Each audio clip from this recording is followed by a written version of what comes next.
Sarah Chen gripped her son's hand tighter as she stood outside the glass doors of Morgan Technologies. The interview was supposed to start in 10 minutes. She looked down at 5-year-old Jake, whose wide eyes reflected the towering building before them. "Mommy, is this where you're going to work?" Jake whispered. "Maybe, sweetheart, if things go well." Sarah had spent 3 years rebuilding her life after her husband walked out. 3 years of night shifts, missed meals, and choosing between electricity bills and Jake's medication. This job could change everything. A senior marketing position with actual benefits and a salary that wouldn't leave her calculating pennies at the grocery store.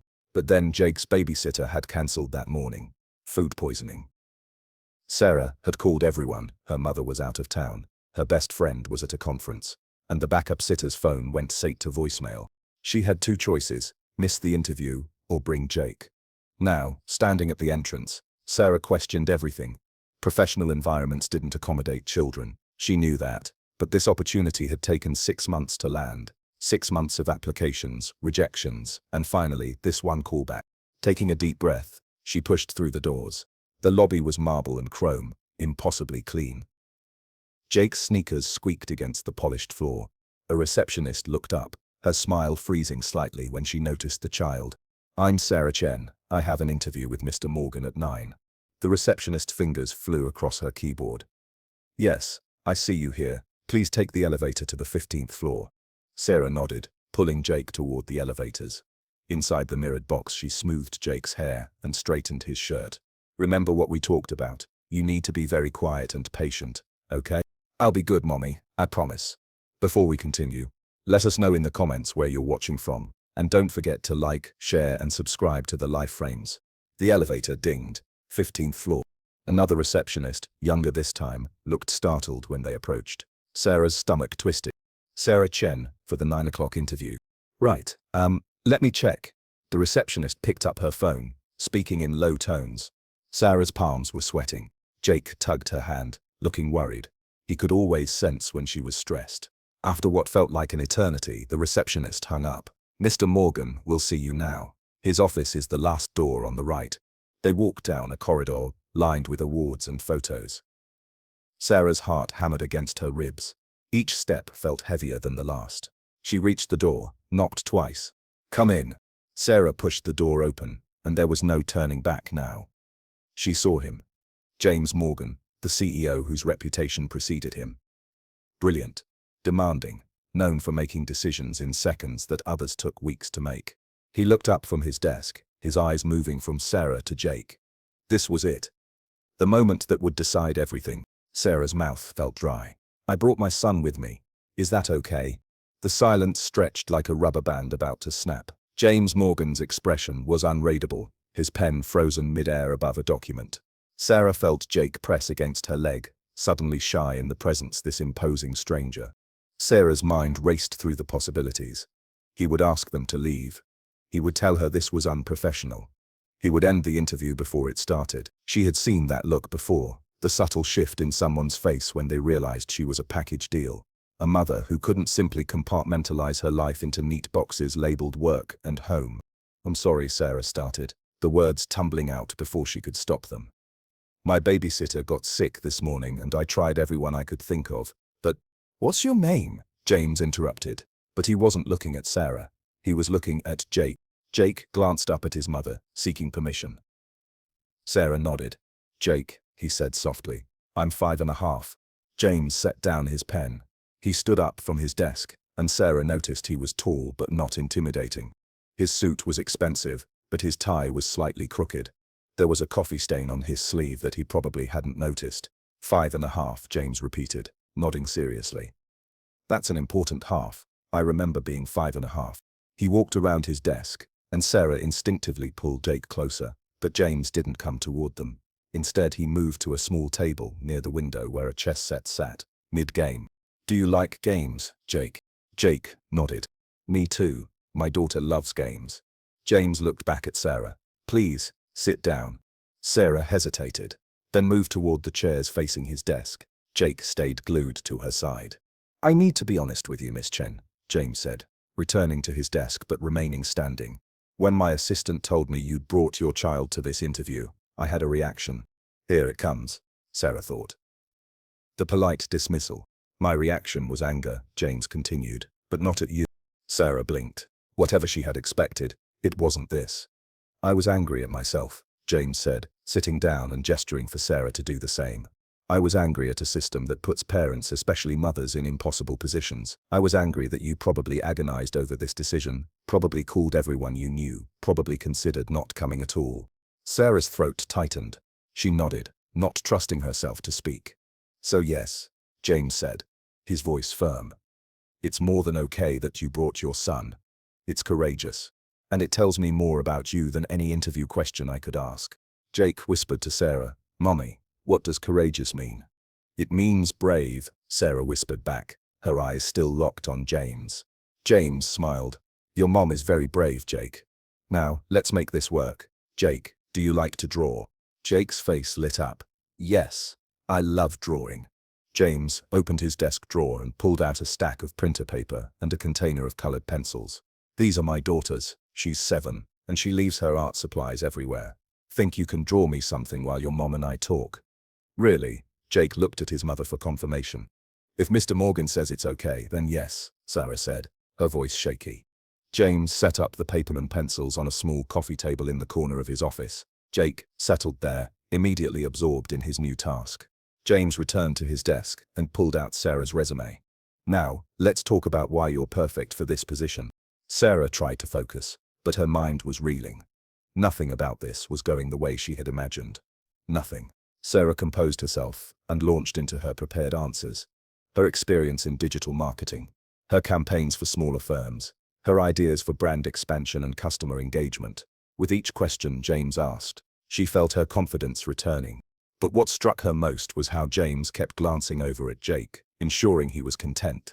At one point, Jake dropped a pencil, and before Sarah could react, James had walked over, picked it up, and complimented Jake's drawing of what appeared to be a dinosaur riding a bicycle. That's a Tyrannosaurus Rex, Jake explained seriously. They can't really ride bikes because their arms are too short. But in my world they can. In your world, James said thoughtfully. I like that. We should all have worlds where impossible things happen. He returned to the interview, but something had shifted. The conversation became less formal, more genuine. Tell me about a time you failed, James asked. It was a standard interview question, but his tone suggested he wanted a real answer. Sarah thought carefully. 6 months ago, I pitched a social media campaign to my previous employer. I was certain it would work. The data supported it. The creative was solid. They rejected it. 2 weeks later, their competitor launched something almost identical. It went viral. How did that feel? Like being right but powerless, Sarah admitted. That's when I realized I needed to work somewhere that would actually listen to me. James nodded. I've been there. When I was starting out, I had an idea that could have revolutionized our approach. My boss dismissed it in 30 seconds. Didn't even look at the proposal. What did you do? I quit. Started this company. James paused. Not everyone can do that. I had resources, advantages, but the feeling being dismissed when you know you're right that stays with you. Sarah appreciated his honesty. Many executives would have painted themselves as self-made, glossing over privilege. Can I ask you something? Sarah ventured. Why did you really agree to continue this interview? Most people would have sent you away, James finished. Because I have a daughter, and I've watched what my wife goes through, trying to balance everything. Because I've seen talented people, mostly women, drop out of the workforce because the system is inflexible and punishing. Because I'm tired of pretending that work and life are separate when they're not. Jake suddenly appeared beside the desk, holding up his drawing. I finished. James took the picture carefully, studying it with genuine interest. This is remarkable. Can I keep this? Jake looked uncertain. Will you put it on your wall? I have a better idea. James stood and walked to a credenza behind his desk. He opened it to reveal a collection of children's drawings, all carefully preserved in protective sleeves. These are all from my daughter, Emma. She gives me one every week. Yours will be the first from another artist. He slid Jake's drawing into a sleeve and placed it with the others. Jake beamed. Sarah felt something crack open in her chest. James checked his watch. I've kept you longer than I intended. I have everything I need. You'll hear from us by tomorrow. Tomorrow. Sarah stood, surprised. I don't believe in making people wait when I've already made my decision, James said. He extended his hand. Thank you for coming. Both of you. Sarah shook his hand. Jake copied her, his small hand disappearing into James's palm. As they walked toward the elevator, Jake tugged Sarah's sleeve. Mommy, did you get the job? I don't know, sweetheart. But for the first time in a long time, Sarah felt hope. Sarah couldn't sleep that night. She replayed the interview over and over, analyzing every word, every gesture. At 2 in the morning, she convinced herself she had imagined James's kindness. By 4, she was certain he had simply been polite and would hire someone else. Jake crawled into her bed around 5, complaining of a nightmare. Mommy, what if the dinosaurs come? Then we'll give them bicycles, Sarah said, remembering James's comment. Jake giggled and fell back asleep.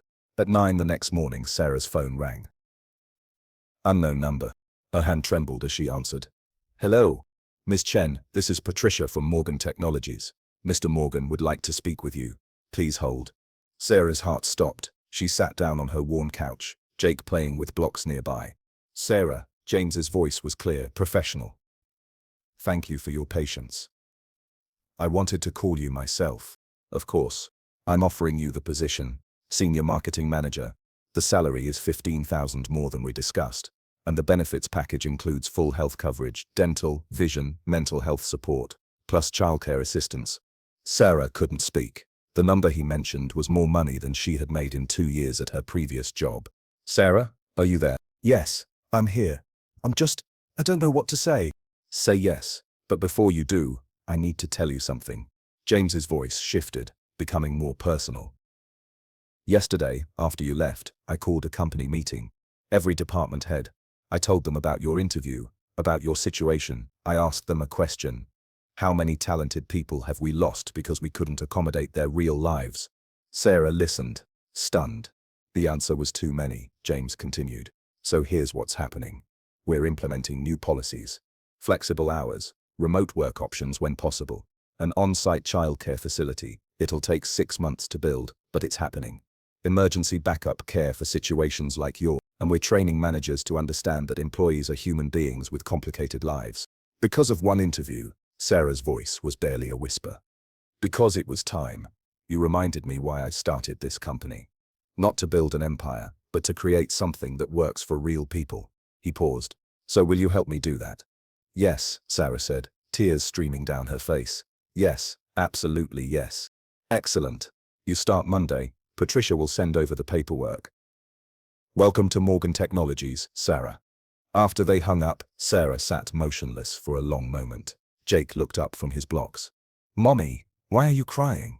Because something good happened, baby. Something really, really good. She pulled Jake into her arms, holding him tight.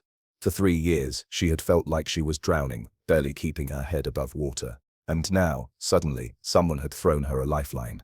But more than that, more than the job, more than the money, someone had seen her.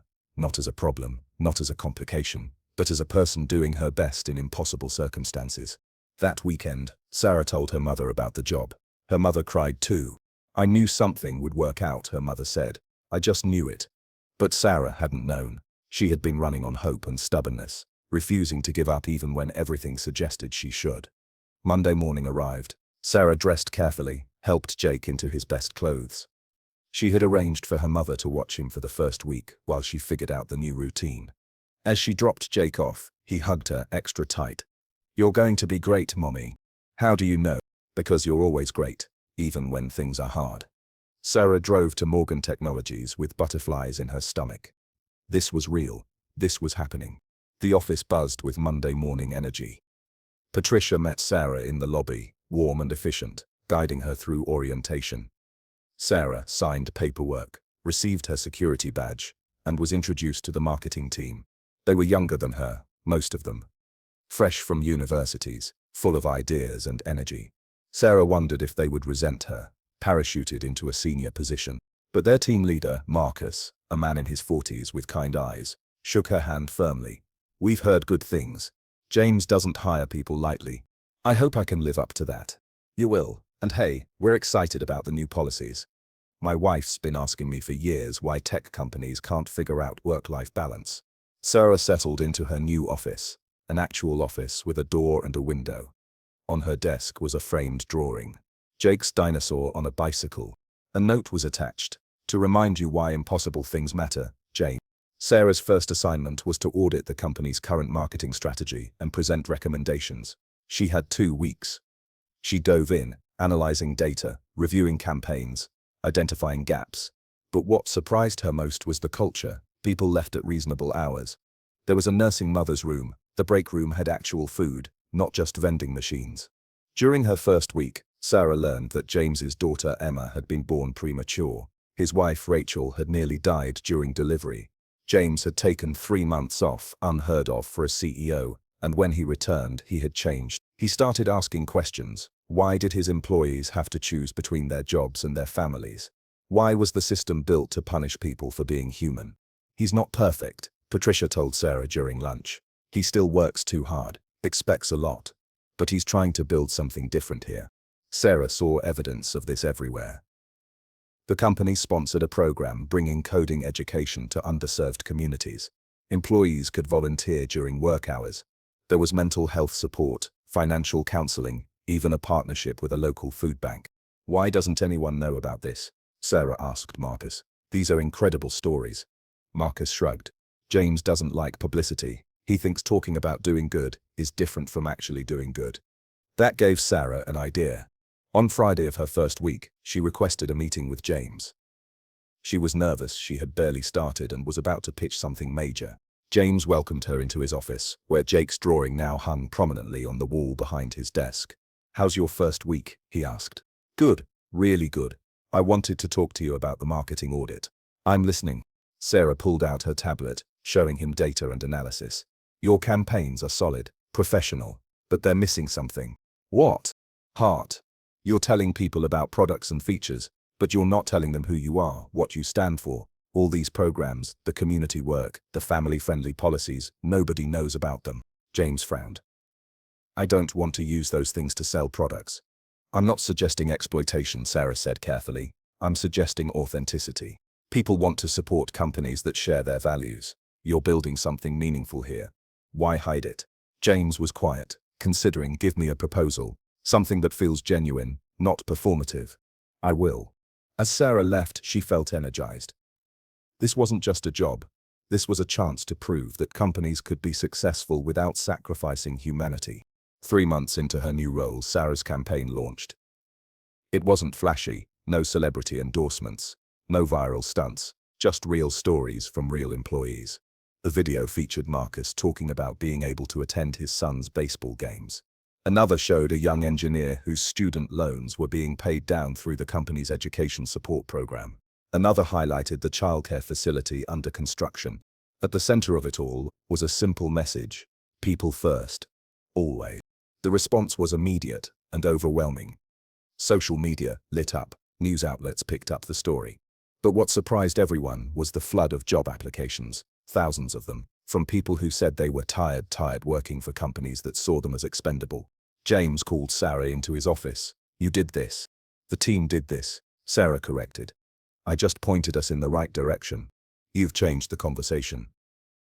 Other companies are calling, asking how we made this work. They want to replicate it. Will you help them?" James smiled. "Already started.